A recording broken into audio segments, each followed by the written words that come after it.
हमारी स्क्रीन के मेरे बाईं ओर और आपके दाईं ओर एक विजुअल चल रहा है। ये जो विजुअल है, इस विजुअल में दरअसल कुछ भी ऐसा नहीं है जो हमने अतीत के किसी एनकाउंटर की कहानी की तस्वीरों में ना देखा हो। यानी कि बरसात की एक रात अचानक रास्ते में अपराधी जो है वो 20, 25, 30, वो भी एसटीएफ के पुलिस कर्मियों के बीच भागने की कोशिश करता है, उनकी पिस्तौल छीन लेता है जैसा किसी फिल्म में होता है अमूमन, और उसके बाद उसका एनकाउंटर हो जाता है। ये कहानी अब इतनी असली हो चुकी है कि कई बार पुलिस वालों को एनकाउंटर के बाद इस कहानी को सुनाने की जरूरत भी नहीं पड़ती। लोगों को पता होता है कि दरअसल यही हुआ होगा। आज हम जानते हैं कि चारों तरफ सभी लोग विकास दुबे के एनकाउंटर पे बात कर रहे होंगे। कई लोगों ने पटाखे भी छुड़ा लिए होंगे।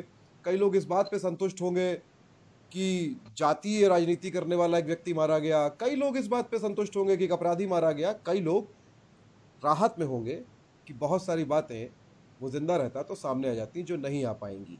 पर दरअसल ये जो हमारी स्क्रीन पे लिखा है राज, राज और राज्य, ये है क्या? ये हमने क्यों लिखा है? क्या इस तरह के एनकाउंटर सभ्य समाज या संविधान के सम्मत है?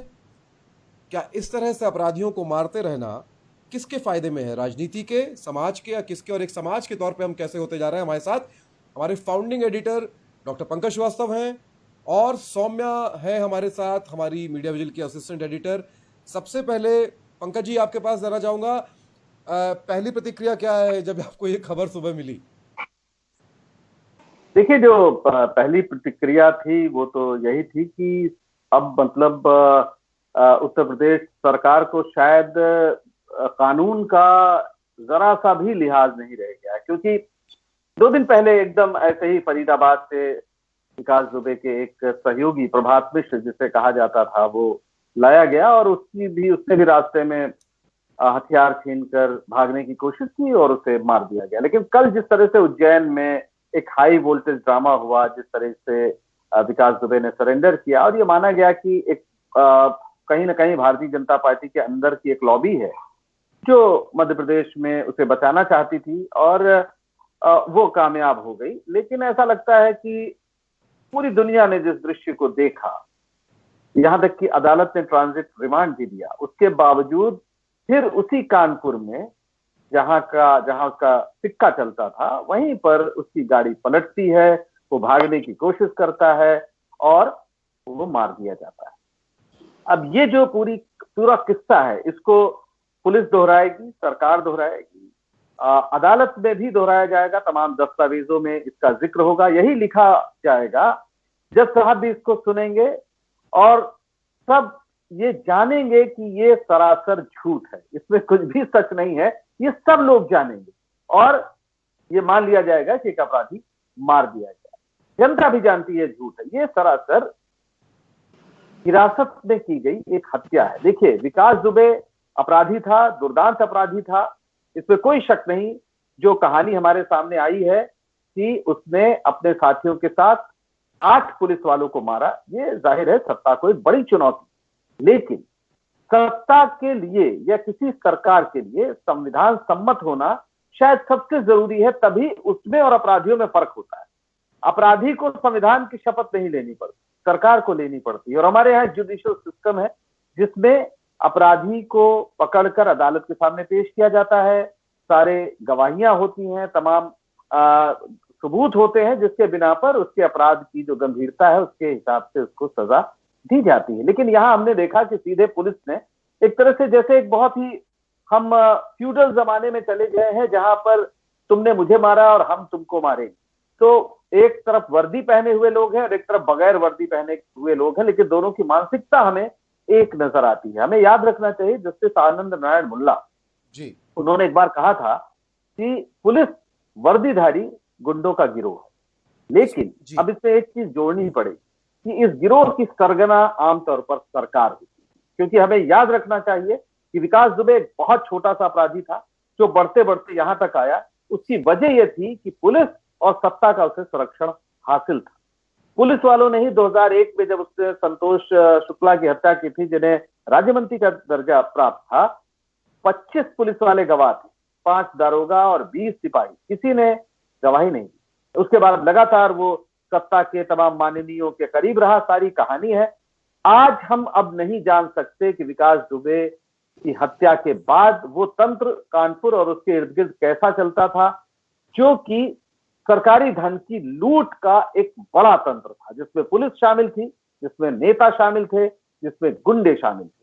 हमें नहीं भूलना चाहिए कि पुलिस की थ्योरी हम मान लें तो पुलिस के ही एक अधिकारी ने, विनय तिवारी ने उसे ये बताया था कि पुलिस तुम्हारे यहां आ रही है। दूसरी बात, पुलिस जब गई थी उसे, तो कोई नहीं कहेगा वो पकड़ने गई थी, वो सीधे सीधे एनकाउंटर में मारने गई। वो रात में थाने से कह के वहां की लाइट कटवाई। इसका मतलब है कि पुलिस खुद अपराधियों की तरह काम कर रही है। और सबसे बड़ी बात है कि लाश चाहे विकास दुबे की गिरी हो, लेकिन धज्जियां संविधान की उड़ी हैं, ये हमें ध्यान रखना है। इसमें आपको एक एक कैविएट में दर्शकों के लिए डाल देना चाहूंगा। बहुत सारे लोगों को लग रहा होगा अरे यार ये क्या बात कर रहे हैं, एक अपराधी मारा गया और ये तो कह रहे हैं संविधान के खिलाफ है। तो आपको मैं बताऊं, इसको बहुत सिंपली ऐसे समझिएगा कि मेरे या आपके या हम में से किसी के भी परिवार के व्यक्ति पर अगर किसी अपराध का आरोप लगेगा तो हम ये चाहेंगे कि एक फ्री एंड फेयर ट्रायल उसको मिले, यानी कि उसको पुलिस जो है वो हिरासत में ले, भले ही गिरफ्तार भले ही किया जाए, भले ही उसको रिमांड में भेज दिया जाए, न्यायिक हिरासत में भेज दिया जाए, लेकिन अदालत में सुनवाई हो और उसको अपना पक्ष रखने का मौका मिले जो हमारे परिवार का व्यक्ति है।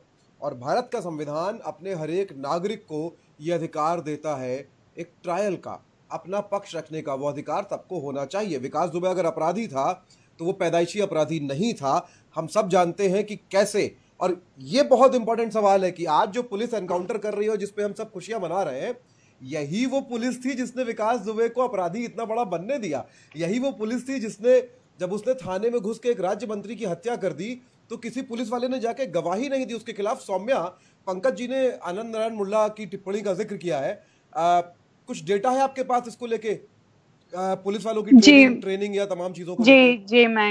जी मैंग, हम लोग centre for the study of developing societies का एक सर्वे हुआ था 2019 में, जिसमें पुलिस के कर्मचारियों का इंटरव्यू लिया गया था तरह तरह के क्वेश्चंस पे। उसमें से एक डेटा दिखाना चाहती हूँ जिसमें पुलिस की रिफॉर्म और ट्रेनिंग पे डेटा था।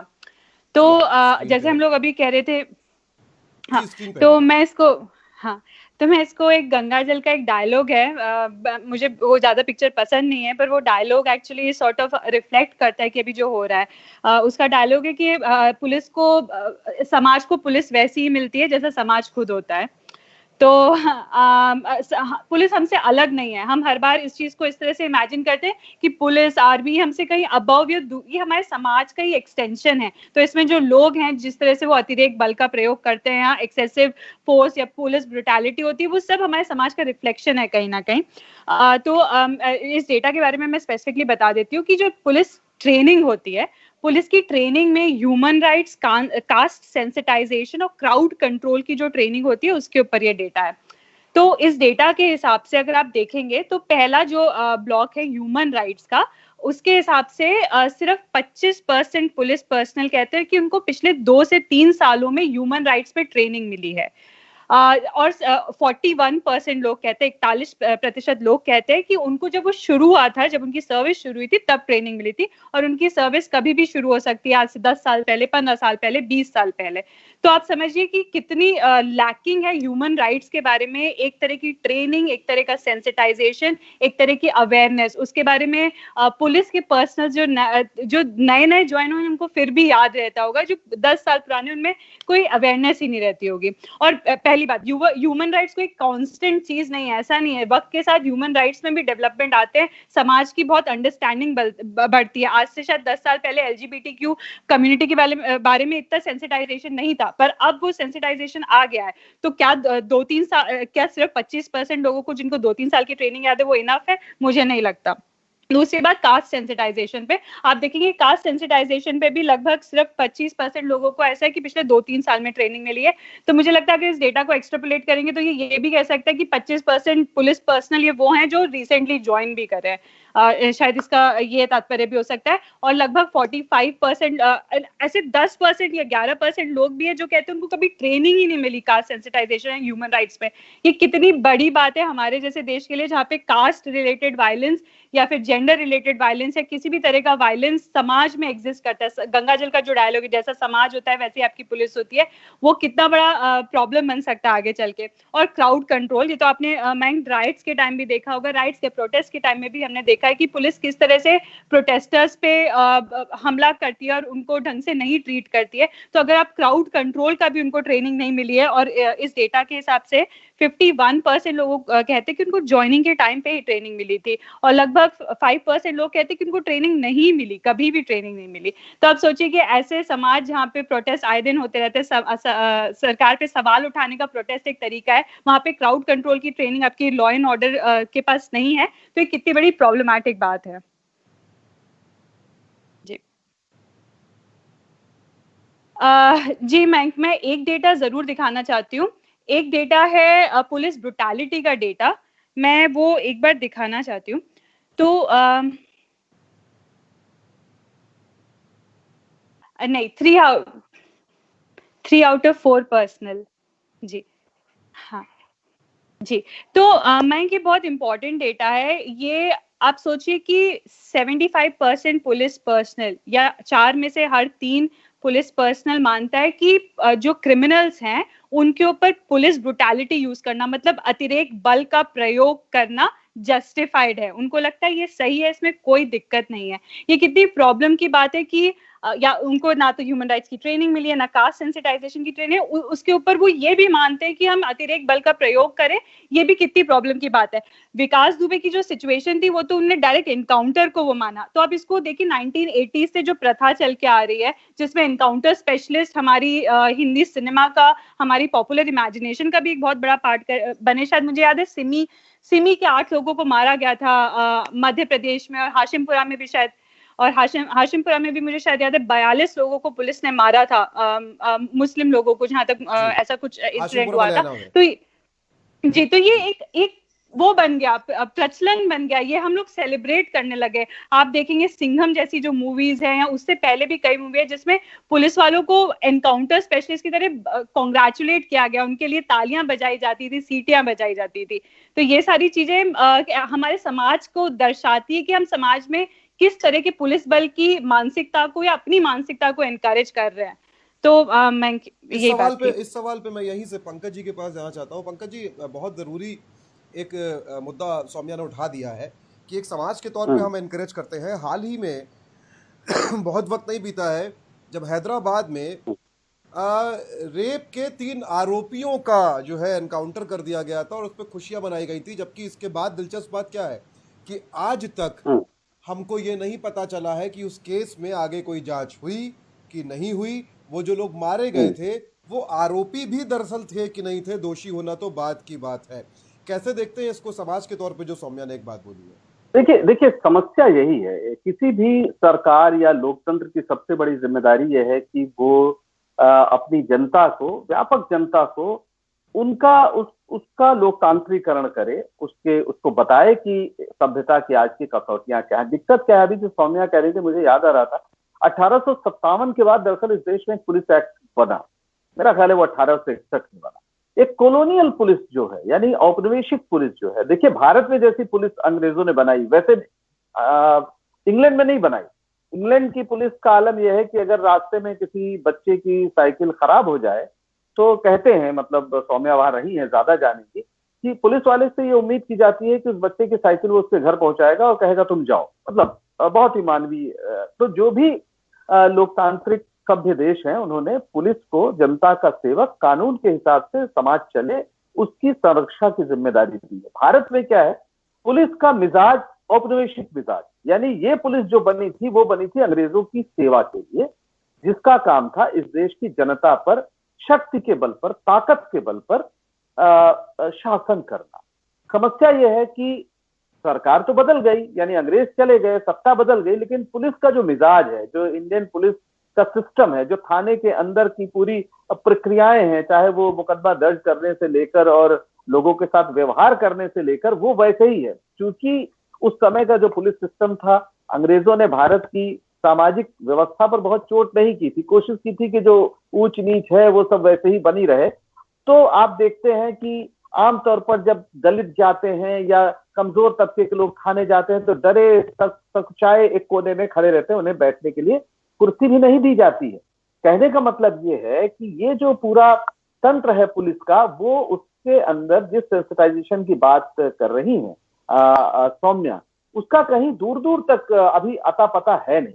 और उसको सबसे जरूरी यह है कि उसका सेंसिटाइजेशन कराया जाए, उसका मानवीयकरण किया जाए, और इसके लिए तमाम पुलिस रिफॉर्म की सिफारिशें हैं। प्रकाश सिंह ने लंबे समय तक इस पे काम किया है, जो पूर्व डीजीपी थे, लेकिन उनकी सिफारिशों को कूड़े के ढेर में फेंक दिया जाता है, क्योंकि उसको करने से फिर होगा क्या कि लोगों को, खासतौर पर जो सरकार है, उसको थोड़ी दिक्कत ये हो जाएगी कि वो पुलिस पर उस तरह से हुक्म नहीं चला पाए। समस्या क्या है कि अभी जो सरकारें हैं वो भी ये चाहती हैं कि पुलिस पर वो उसी तरह हुक्म चलाएं जैसे कि कभी अंग्रेज चलाया करते थे। और ये एक ऐसी समस्या है जिसको कि अगर नहीं बदला गया तो फिर समस्या ये खत्म नहीं होगी, क्योंकि अभी जिसका आपने जिक्र किया वो समाज की एक स्थिति है, जो चाहता है रेप कर किया तो उसको मार दो, एक आदिम समाज की कल्पना है।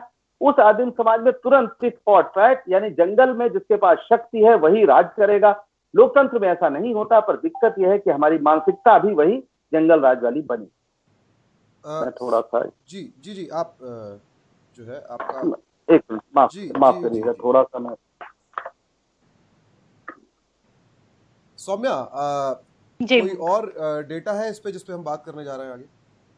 जी मैं मैं आज जो घटना हुई है, आज क्या पिछले 3 दिन में जो घटना हुई है, उस पे एक डेटा है, 2 डेटा है, मैं उनके बारे में पहले बात करना चाहती थी और फिर एक और पॉइंट बनाना चाहती थी जो पंकज जी ने कहा। तो एक डेटा है जो आपकी 1 in 5 आउट ऑफ 5 पर्सनल वाला जो डेटा है, उसके बारे में बात करना चाहती थी। जी बिल्कुल बिल्कुल। तो बेसिकली मैं इस डेटा के हिसाब से, CSDS के इस डेटा के सर्वे के हिसाब से 5 में से 1 पुलिस पर्सनल या 5 पुलिस कर्मियों से 1 पुलिसकर्मी मानता है कि जो खतरनाक क्रिमिनल्स है, मतलब विकास दुबे खतरनाक क्रिमिनल की लिस्ट में तो आता ही होगा, उनको मार देना ही ठीक है, उनपे कोई कानूनी कार्यवाही या न्यायिक प्रक्रिया नहीं होनी चाहिए।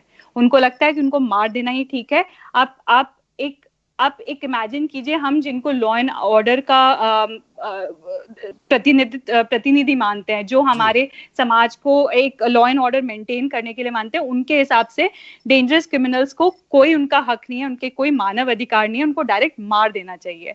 मुझको समझ में नहीं आता कि ये बिल्कुल पंकज जी की जो बात थी कि आज संविधान की धज्जियां उड़ी हैं, बिल्कुल, मतलब ये एग्जैक्ट स्टेटमेंट है, मैं बिल्कुल अग्री करूंगी इस बात से, क्योंकि हमारा संविधान आर्टिकल 21 हो या CRPC आपकी क्रिमिनल प्रोसीजर जो होता है उसके हिसाब से आपके 49 और 50 जो आर्टिकल, इन तीनों चीजों को मिला के आपके जो क्रिमिनल्स हैं, आपके जो अपराधी हैं, उनके पास भी हक है कि उनको लीगल एड मिले, उनकी जो जान है, उनकी जो लाइफ है, उसको प्रोटेक्शन मिले। तो एक पर्सनल, अगर 5 में से 1 पुलिस पर्सनल ये बात कहता है कि वो ओके है उसको मार दिया जाए अपराधी को, ये एक बहुत खतरनाक स्थिति है। और ये एक मानसिकता दर्शाता है कि हम वो न्यायिक प्रक्रिया में खुद ही विश्वास नहीं करते, वो जिस चीज से खुद जुड़े हुए हैं, जिस कानून से वो खुद जुड़े हुए हैं, उनका उस पर भरोसा ही नहीं है। तो जब वो जो उसके रखवाले हैं वो उस पर भरोसा नहीं करते, तो मुझे नहीं पता कि बाकी समाज उसमें कैसे फेथ ला सकता है। तो एक तो ये था, और इसी के साथ मैं एक दूसरा डेटा भी दिखाना चाहती थी, बस एक अंतर लाने के लिए, डेटा उसी के बारे में है। तो उसमें ऐसा था कि जो हायर एजुकेटेड लोग होते हैं पुलिस में, वो ज्यादा लोग मानते हैं, मतलब वो 4 में से 1 जना मानता है एजुकेटेड लोगों में कि मार देना ठीक है। एक जो ऐसे क्रिमिनल्स होते हैं जो इतने जैसे विकास दुबे जैसे क्रिमिनल को कोई लीगल ट्रायल की जरूरत नहीं है, उनको मार देना चाहिए। ये एजुकेटेड पुलिस पर्सनल कह रहे हैं, पोस्ट ग्रेजुएट वाले। तो मैं आप सोचिए कि इसका कोई कहीं पे एजुकेशन से वो नहीं है, लेकिन एक स्पेसिफिक एलीट समाज से कनेक्शन है इसका, जो हर अपराधी को या ऐसी हर चीज जो उसको अपने आसपास के लिए खतरा या गंदगी लगती है वो उसको मिटा देना चाहती है। यानी कि जितनी दुर्दांत या बर्बर वो अपने घर में काम करने वालों को लेकर है, लगभग उसका वही अप्रोच जो है वो किसी अपराध को लेकर है अपराध की साइकी को समझे बिना। क्या मैं सही हूँ इस चीज में? आपको क्या लगता है? बिल्कुल, एब्सोल्युटली मयंक, मैं इसी से एक और डेटा बोलना चाहती थी। मेरे पास उसका एक प्रेजेंटेशन नहीं है, मैं उसको लेकिन वर्बली आपको बता सकती हूँ कि पुलिस पर्सनल में आधे से ज्यादा पुलिसकर्मी ये मानते हैं कि जो क्रिमिनल्स हैं वो मुस्लिम समाज से आते हैं। आप समझिए कि ये कितना बड़ा बायस है उस दिमाग में। और उसके बाद सेकंड ऑर्डर आता है कि आपकी दलित कम्युनिटी, आपकी आदिवासी कम्युनिटी में से आते हैं। ये आपके पुलिस पर्सनल की एक मानसिकता, एक विचारधारा है, उनकी आइडियोलॉजी है कि उनको लगता है कि सारे क्राइम या तो एक उस तबके से होते हैं जिस समाज को हमने ऑप्रेस किया है। मुझे ऐसा लगता है बैकवर्ड बोलना बहुत गलत लगता है मेरे दिमाग में, बट जो ऑप्रेस्ड समाज है उसमें से निकल के आते हैं क्रिमिनल्स। ये उनकी मानसिकता है। और इसी का दूसरा हिस्सा ये है मैं कि वो लोग वो कम्युनिटीज जो हैं, आपकी ट्राइबल कम्युनिटी हो गई, आपकी दलित कम्युनिटी हो गई, वो पुलिस पे बहुत कम भरोसा करती है। जहाँ पे एक अपर कास्ट पॉपुलेशन में 27% लोग ऐसे हैं जो शायद पुलिस पे नहीं भरोसा करते हैं। वहीं 41%, 50% लोग ऐसे हैं आपके दलितों में या ट्राइबल्स में जो पुलिस पर नहीं भरोसा करते हैं। सॉरी, 37% और 32%, गलत मैंने डेटा बोल दिया। तो आप समझ रहे हैं कि दोनों तरह से प्ले करता है। पुलिस भी उन पे भरोसा नहीं करती और वो भी पुलिस पे भरोसा नहीं करता है। तो एक ऐसा समाज जहाँ माइनॉरिटीज, ऑप्रेस्ड क्लासेस अपने आप को सेफ नहीं महसूस करती है, उनको नहीं लगता है जब उनके ऊपर कोई जुल्म होगा कि वो डायरेक्ट पुलिस के पास जा सकते हैं, तो वो समाज कैसे सेफ रहेगा। और वही पुलिस जब उसको कहीं जुल्म होता दिखेगा, वो सबसे पहले देखेगा कि कौन मुस्लिम है या कौन दलित है या कौन आदिवासी है, तो वो कैसे जस्टिस ला पाएगा। ये बिल्कुल ये एक समाज का एक्सटेंशन है। इसको हम सिर्फ एक विकास दुबे के केस के हिसाब से नहीं देख सकते। हम हैदराबाद में जो हुआ रेप, जो वी डोंट नो कि वो रेप उन्होंने किया था कि नहीं किया था, पर उनके साथ जो हुआ, ये उस सबको कल्मिनेट करने की बात है। और मैं एक और बात बोल देती हूँ मयंक, लास्ट एक बात है, सॉरी मैंने इतना टाइम ले लिया। बात ये थी कि आप बहुत जरूरी बात जो जो लॉकडाउन हुआ था मयंक, उसमें लॉकडाउन में पुलिस ब्रुटैलिटी, मतलब अतिरेक बल की वजह से बहुत सारे लोग मरे। उसमें से आपके मेजॉरिटी लोग आपकी दलित, ट्राइबल, ओबीसी या फिर मुस्लिम समाज में से थे। ये एक या फिर अगर इसमें एक और चीज मैं जोड़ देता हूँ सौम्या। ब्रिटिश जो राज था, ब्रिटिश राज ने कोई 100 से भी ज्यादा, 100 क्या, मुझे लगता है 200 से भी ऊपर जनजातियां थी, ट्राइब्स थी, जिनको नोटिफाई किया था, क्रिमिनल ट्राइब के तौर पे नोटिफाई किया था। उनमें से बहुत सारी ट्राइब्स को आज तक पुलिस एक्ट में नोटिफाइड ट्राइब माना गया है। उनको अपराधी, यानी कि उनको मूलतः पेशेवर पैदाइशी अपराधी मानती है पुलिस, और ये कानून में, ये एक्ट में है, जिसको बदला नहीं गया है। उदाहरण दे रहा हूं, गुजरात में अहमदाबाद के शहर के बीच में रहने वाली कम्युनिटी छाड़ा समुदाय जो है, छाड़ा समुदाय, वो ट्राइबल्स हैं, उनको पुलिस ने डिनोटिफाई नहीं किया है। वो कानूनी लड़ाई लड़ के हार गए हैं।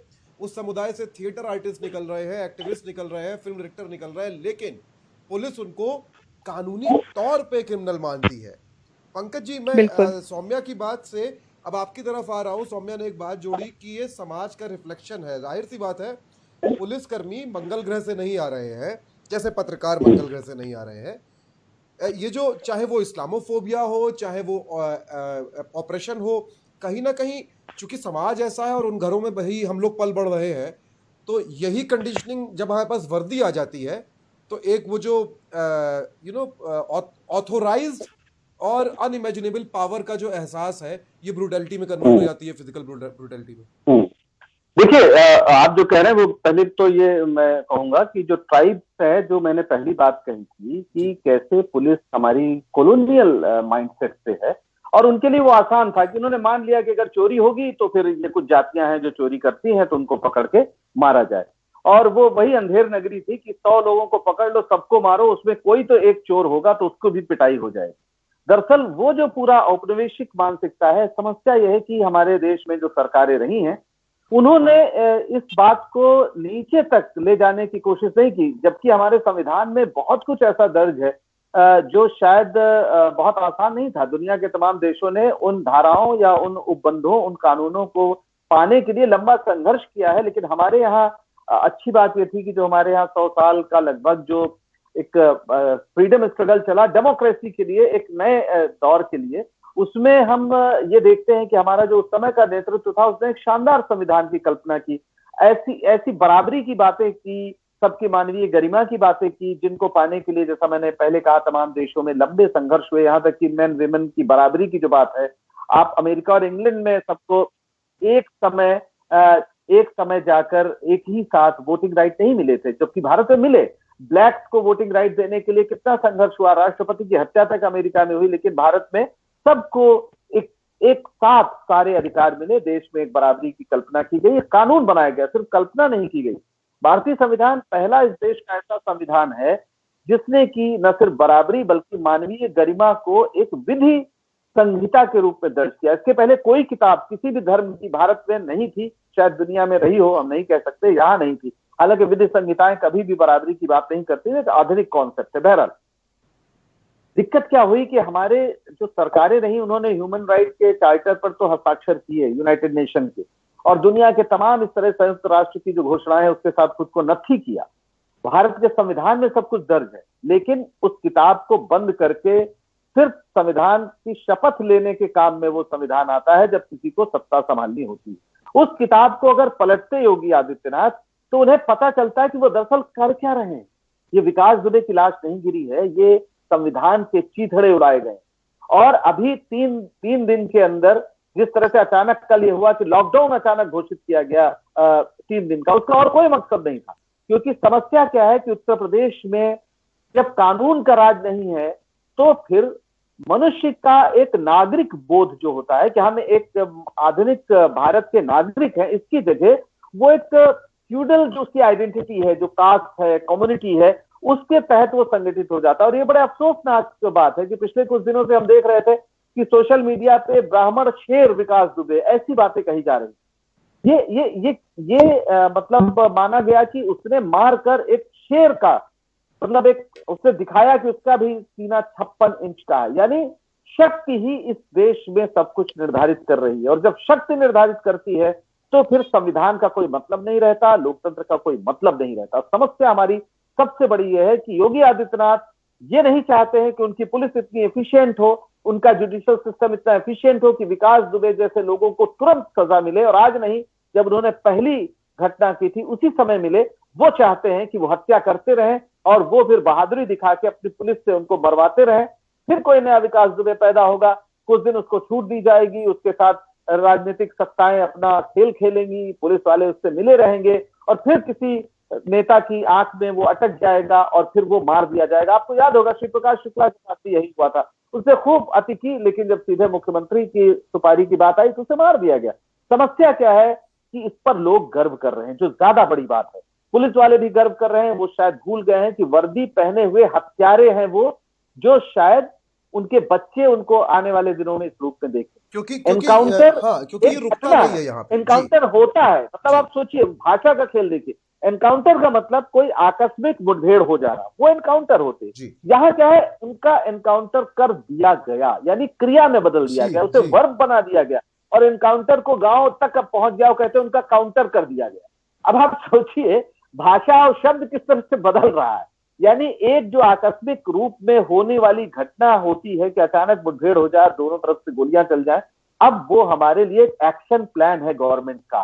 और ये एक्शन प्लान जब शुरू होता है तो पहला जो बूट उठता है किसी पुलिस वाले का, तो वो बूट संविधान पर अपना पैर रखकर आगे बढ़ता। बहुत बहुत बहुत इंपॉर्टेंट लाइन सौम्या जी। इसको हम ऐसे भी देखें क्या कि ये रुकता नहीं है, जो सिलसिला है, पंकज जी ने जो बात कही, हमने ये समाज के लिए ये समझना कितना ज़रूरी है कि ये जो एनकाउंटर है जिसको समाज सेलिब्रेट कर रहा है, ये प्रवृत्ति जो होती है, जैसे मान लीजिए जो सुल्ताना डाकू की कहानी हमने एक दिन सुनाई थी, वो विकास दुबे को लेकर थी, लेकिन पुलिस की भी ये प्रवृत्ति जो है जब ये बन जाएगी तो ऐसे समाज में जहां हम लगातार किसी अपराधी के एनकाउंटर को इनकरेज कर रहे हैं, वहां कितना मुश्किल हो जाएगा आगे जाके ये फर्क भी कर पाना, क्योंकि पुलिस तो कह देगी अपराधी है किसी को भी, और तब जब आम जनता के साथ ये होगा, आप कैसे देखती हैं इसको? तब इसको कैसे टैकल किया जाएगा? मैं किसके 2-3 हिस्से लगते हैं मुझे। देखिए, एक हिस्सा तो इसका ये है कि पुलिस में बर्बरता इंक्रीज हो रही है क्योंकि समाज में बर्बरता इंक्रीज हो रही है, कुछ इंडिपेंडेंट नहीं है। समाज उसको इनकरेज कर रहा है, समाज उसको बढ़ावा दे रहा है, वो उसके लिए तालियां बजाता है, वो कहता है कि जल्दी हो गया, न्याय पूरा हो गया, किस्सा खत्म हुआ। उसने वास्तविक जीवन को खबर बना दिया है। उसको लगता है जितनी देर उसका डेटा चलेगा, जितनी देर टीवी पे उसका खबर चलती रहेगी, उतनी देर में सब कुछ हो जाना चाहिए। मतलब 2 घंटे में रिजल्ट आ जाने चाहिए, 3 घंटे में सब कुछ हो जाना चाहिए। ये उसका मेंटालिटी, मानसिकता है कि उसको सब कुछ जल्दी चाहिए। इसी वजह से ये मुझे नहीं पता इसका क्या अंत है और ये कब रुकेगा। दूसरा इसका हिस्सा ये है कि मैं आज अगर पुलिस कुछ करती है तो प्रोसीजर क्या है उसके अगेंस्ट, क्या हम कंप्लेन कहाँ कर सकते हैं। तो पहली बात तो एक पुलिस अधिकारी दूसरे पुलिस अधिकारी के अगेंस्ट एफआईआर लिखने में ही डरेगा, क्योंकि ये इतना नेक्सस, इतना कॉम्प्लिकेटेड है और एक दूसरे से इतना जुड़ा है कि एक प्रेशर पॉलिटिकल साइड से आता है, एक आपके सीनियर्स का प्रेशर आता है। तो एक जो आपका कांस्टेबल होगा या आपका हेड कांस्टेबल होगा, वो एफआईआर डालने से भी डरेगा इस बात से। अगर आप समझिए एफआईआर होगी नहीं तो क्या प्रोसीजर होगा, हमें कैसे पता चलेगा कि कोई गलती हुई या नहीं हुई। दूसरी बात इसमें एक और है कि ऐसे प्रोसीजर्स में, ऐसी दिक्कतों में जब पुलिस के अगेंस्ट कंप्लेन की जाती है तो शायद सरकार से एक अप्रूवल लेना पड़ता है। मुझे एग्जैक्ट उसकी वो नहीं पता कि प्रोसेस क्या होता है, बट कहीं ना कहीं सरकार का इन्वॉल्वमेंट होता है।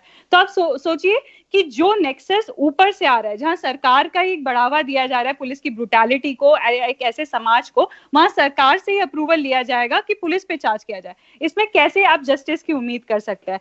तो हाँ, जैसे समाज में बर्बरता बढ़ रही है, कोई प्रोसेस नहीं है, तो इसका अंत क्या है, या ये कब रुकेगा, या ये रुकेगा कि भी नहीं रुकेगा, हम कुछ कह नहीं सकते। इसमें तीसरी बात जो आपका एक्चुअली मेन क्वेश्चन था कि कैसे एक इंडिविजुअल या कोई भी सेफ महसूस करेगा या पुलिस के उसमें, तो बैंक बहुत कॉम्प्लिकेटेड है। मुझे नहीं पता कि आज की तारीख में भी कितने लोग सेफ महसूस करते हैं। मुझे लगता है एक इंडियन पुलिस ही या इंडियन टीवी या इंडियन सिनेमा ही ऐसा है जहाँ पे पुलिस को इस तरह से दिखाया जाता है कि बिल्कुल, मतलब उसके लिए गलत शब्द यूज होते हैं, मामा आ गया या कोई आ गया, मतलब कोई है ही नहीं, एक इज्जत उनके लिए भी नहीं है और शायद उनके दिमाग में तो ये हमेशा चलता रहेगा फीडबैक की तरह। तो सेंसिटाइजेशन सिर्फ पुलिस का जरूरी नहीं है, ये समाज में भी जरूरी है, आपके इंस्टीट्यूशंस के प्रति, उनमें विश्वास के प्रति, लॉ के प्रति। मुझे ये लगता है। मैं पंकज जी, कोई अंतिम टिप्पणी इस पे जाते जाते टिप्पणी यही है कि मतलब अब हमें ये मान लेना चाहिए कि हम एक ऐसे बर्बर समाज में जी रहे हैं जहां पर बहुत कुछ किया जाना बाकी है। मनुष्य, आदमी को इंसान बनाने की जो प्रक्रिया है वो बिल्कुल रुक गई है। फ्रीडम मूवमेंट के शानदार विरासत को लेकर, उसके मूल्यों को लेकर हमने एक संविधान बनाया और उसको हमने पर्दे में या उसको बांध के, जैसे धर्म ग्रंथ होते हैं, उसको बांध के रख दिया है। दिक्कत है उन पन्नों को खोलने की ताकि एक मानवीय समाज बन सके, मानवीय पुलिस भी बन सके। ये पुलिस 24-24 घंटे काम करती है कागज, उसे अपने घरों से कितने दिन तक दूर रहना पड़ता है। वो मतलब सिर्फ एक ऐसे तंत्र का हिस्सा बन जाता है जहां सिर्फ लाठियां चलाना, गालियां देना, जहां सिर्फ वो ऊपर से डांट खाती है और नीचे वो सारा गुस्सा उतारती है। तो पुलिस को मानवीय बनाना सबसे जरूरी है। और लेकिन तब जरूरत ये भी है कि सरकार ही वो काम कर सकती है। अगर सरकार ही अमानवीय हो, सरकार अगर अमानवीयता के रास्ते पर चल पड़े, तो फिर आप पुलिस को मानवीय कैसे बनाएंगे। जरूरत है कि इस देश में पुलिस रिफॉर्म जल्द से जल्द लागू हो। कम से कम इस तरह के जो दबाव होते हैं, मैं नहीं कहता कि पुलिस को आजादी इस तरह की हो कि हमारा जो सरकार का सिस्टम है, विधायिका, का कोई नियंत्रण न हो, मैं ऐसा नहीं कह रहा हूं।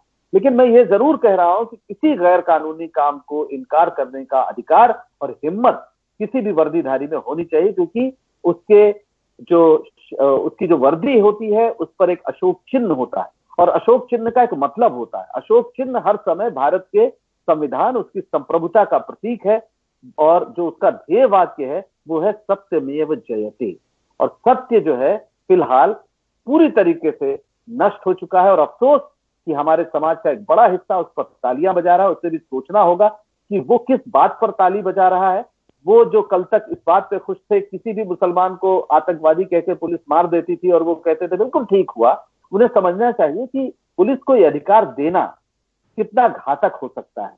बहुत से ऐसे नौजवान जिन्होंने 20-20 साल जेल में काटे हैं, हिरासत में काटे हैं और अब वो निर्दोष साबित हुए हैं, जिन्हें आतंकवादी बनाकर जेल में रखा गया। ये जो 5-6 लोग मारे गए, विकास दुबे और उनके तमाम साथी, क्या सब लोग उस दिन रात के अंधेरे में वहीं थे? क्या सबने गोलियां चलाई थी? क्या उसमें एक भी बेगुनाह अगर हुआ तो क्या उसकी जान वापस आ सकती है?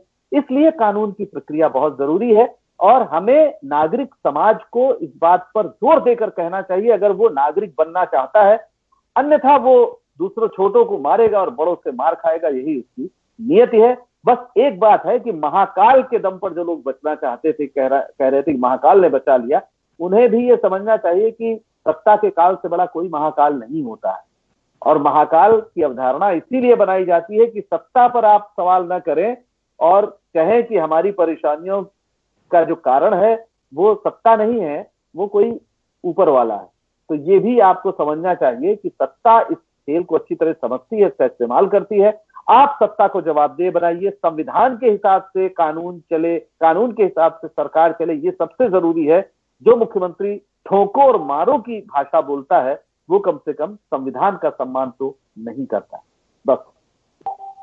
अमेरिका में जब जॉर्ज फ्लॉयड की पुलिस निर्ममता से मौत हुई, ना तो इसको एनकाउंटर कहा गया, ना मौत कहा गया, सीधे सीधे इसको हत्या कहा गया। और डोनाल्ड ट्रंप ने जब पुलिस से ब्रूटैलिटी या फोर्स का इस्तेमाल, बल प्रयोग करने की बात कही, तो ह्यूस्टन के जो पुलिस चीफ है उन्होंने कहा कि आप साल 2020 के वक्त में ऐसी बात कर रहे हैं, आप लोगों को खतरे में डाल रहे हैं। ये समय लोगों का दिल जीतने का है, ना कि धमकी देने का। हमको नेतृत्व की ज़रूरत है, लेकिन नेतृत्व हमें दुखी कर रहा है। अगर आपके पास कुछ अच्छा बोलने के लिए नहीं है तो प्लीज़ कुछ मत बोलिए। आप राष्ट्रपति हैं, ये हॉलीवुड नहीं है, ये असली जीवन है और ये खतरे में है। दरअसल ये पूरे समाज के तौर पे हमारा एक फेलियर है और हमको इसको इस तरह से देखना होगा। मैं बार बार जो बात आप लोगों से कह रहा हूँ कि आप ये सोच के देखिए कि अगर इसी तरह से हम में से किसी के परिवार का कोई सदस्य, क्योंकि अपराध जो है कोई ऐसी चीज़ नहीं है जो हमसे कभी नहीं होगा या हमसे कभी नहीं हुआ होगा, तो कैसा भी अपराध किसी से भी गलती से, भूल से हो सकता है। कभी ऐसी परिस्थिति आए कि हमारे परिवार का कोई सदस्य, हमारा कोई परिजन इस तरह की परिस्थिति में फंसा हो और इस तरह की पुलिस ब्रूटैलिटी उसको कभी ना झेलनी पड़े, हम ये उम्मीद करते हैं। लेकिन हम ये उम्मीद भी करते हैं साथ ही कि ऐसे वक्त में हमको, अगर ये हुआ दुर्भाग्य से, तो हमको बहुत याद आएगा कि कैसे हम इसी निर्मम पुलिस का समर्थन करते हैं। सर्वेश्वर दयाल सक्सेना अपनी कविता देश कागज से बना नक्शा नहीं होता में कहते हैं कि इस दुनिया में आदमी की जान से बड़ा कुछ भी नहीं है, न ईश्वर, न ज्ञान, न चुनाव। कागज पर लिखी कोई भी इबारत फाड़ी जा सकती है और ज़मीन की 7 परतों के भीतर गाड़ी जा सकती है। आगे वो कहते हैं कि जो विवेक खड़ा हो लाशों को टेक, वो अंधा है। जो शासन चल रहा हो बंदूक की नली से, हत्यारों का धंधा है। यदि तुम ये नहीं मानते तो मुझे अब तुम्हें एक क्षण भी नहीं सहना है। याद रखो, एक बच्चे की हत्या, एक औरत की मौत, एक आदमी का गोलियों से चिथड़ा तन किसी शासन का नहीं, पूरे राष्ट्र का है पतन। ऐसा खून बहकर धरती में जज्ब नहीं होता, आकाश में फहराते झंडों को काला करता है। जिस धरती पर फौजी बूटों के निशान हो और उन पर लाशें गिर रही हो, वो धरती यदि तुम्हारे खून में आग बनकर नहीं दौड़ती तो समझ लो तुम बंजर हो गए हो। आखिरी बात बिल्कुल साफ, किसी हत्यारे को कभी मत करो माफ़, चाहे हो वो तुम्हारा यार, धर्म का ठेकेदार, चाहे लोकतंत्र का स्वनाम धन्य पहरेदार। इसी के साथ आज के सवाल में इतना ही। शुक्रिया पंकज जी का, सौम्या का, बहुत ज़रूरी डेटा सौम्या लेकर आई, और आप लोगों का भी जो देखने आए। इसको वीडियो को हो सके तो शेयर कीजिए, वो 3 magical words, like, share, subscribe, share कीजिए, जितना ज़्यादा लोगों तक हो सकता है पहुंचाइए ये बात, क्योंकि हमारे समाज को मनुष्य बनने से पहले थोड़ा सा मनुष्य बनना सीखना होगा। शुक्रिया।